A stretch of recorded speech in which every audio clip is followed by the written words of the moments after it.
nay vì ai lâu 가는 길 남이 세치나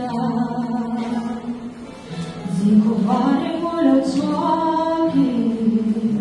Zabóg sin mazor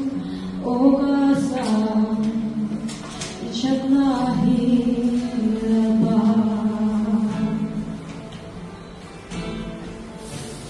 Rybną zjadną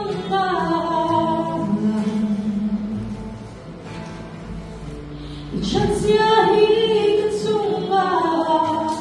Lanchi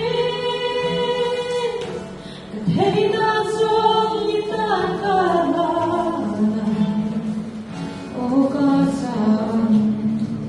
I czarna hilba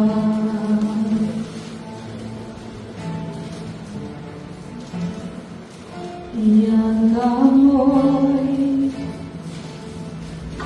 Nibigay sa duso Zantiloy ako Nangininay ko sina Kainhanay niya Kantana siyang saber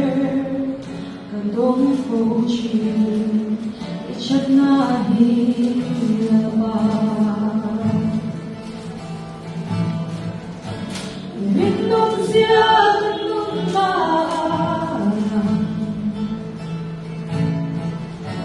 Ichak siya hikasunga Lanchi Katheda zong itakana Ogasam Ichak na hilaba